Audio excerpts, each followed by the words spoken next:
What's up, comrades? Welcome to another video. This is my late Model Kit Monday vlog. I was supposed to do it yesterday, but I was really busy and I couldn't, so I'm doing it today. But I present to you the American P-61 Black Widow. Yes, this thing was fun to build, but holy crap. Was it a pain? I had to modify parts, and I had to change things because I want to hang this on my wall, so I had to put the landing gear doors up, and then I accidentally forgot to put the propeller, well, not the propeller, but the engine, the radial engine, in the, it would be the left engine, if you turned it around, so in the left engine, so that was a pain, so the propeller may look a little crooked, but that's because of that. But yeah, this kit was actually really fun to build. I really appreciate it. And trust me, there is a lot of parts. I didn't use every part, but I used most of them. There's some crew members in there that are unpainted. So yeah, I'm going to give my review on this kit. I would say, if you want to build the straightforward landing gear down, stuff like that, go ahead and don't modify it. But if you want to build it like I did, you're going to have to do a lot to modify it to keep the gear up. And then, yeah, it looks a little messy. My hands are extremely sticky. You can't see it now because I got it off, but I used half of these testers cement was already done, but I used the other half of it, and then I just used half of this. So it took a lot of glue. But yeah, otherwise, this kit, like I said, is super fun. There's really good detail.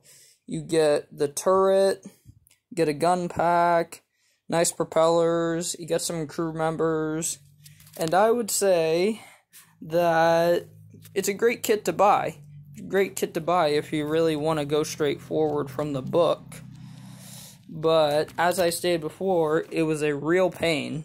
It was a real pain, and if you're wondering why, not just the modifying, but also the amount of glue I had to do, and also the fuselage, this part of the aircraft, I had to, I had to put tape over it because it kept splitting.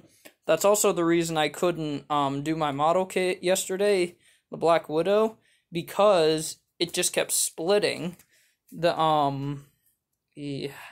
Crap, I lost track of what I was saying. The fuselage, I regained it now, was kept splitting apart, and there is a, well, there's not a photo, but I do tell you that there is tape evidence, because, it's in there all folded up, so I had to use, like, 3 pieces of tape, wrap it around the, not good, wrap it around the body of the aircraft, and then I had to let it sit overnight just so it could set, because the cannon pack kept busting apart. That was extremely annoying. Also, some quick history on the Black Widow. So this was an American night fighter. If you don't exactly know what that means it's a fighter designed to hunt enemy aircraft at night. It's equipped with radar and usually has a minimum of 2 crew members, a pilot and a radar operator. This one had 3. You had a pilot, had a gunner who aimed the 20 millimeters down here, and then you had a radar operator back here who could man these 50 caliber turrets.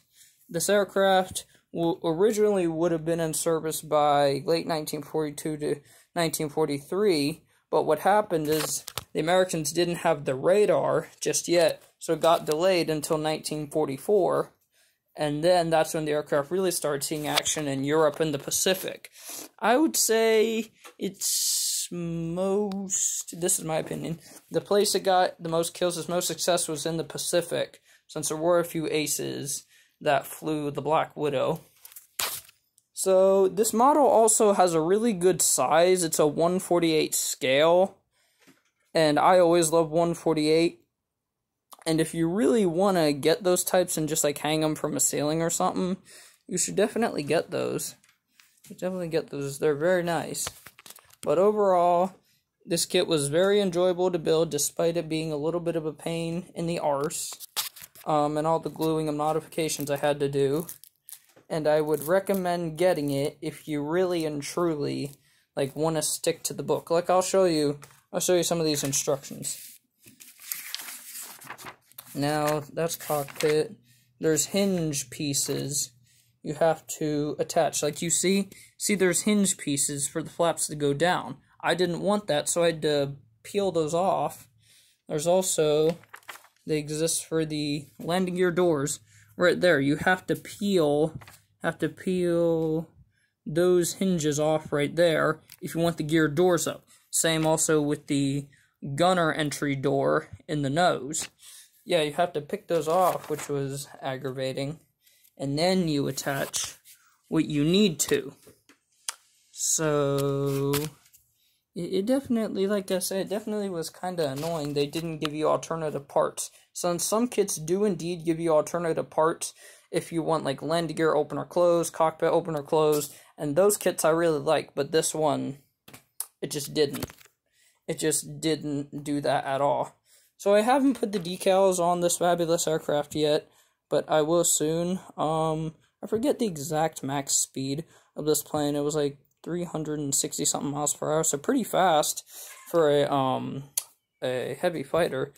I heard something, I don't know if this is true, about the Black Widow being conceived for a bomber, or they wanted to make it into a bomber, but then they decided not to once they needed an American night fighter. And yeah, so that's just some quick history on the plane. Just wanted to give my quick thoughts on the model. Hope you enjoyed, and I'll see you guys in the next video. See ya, comrades.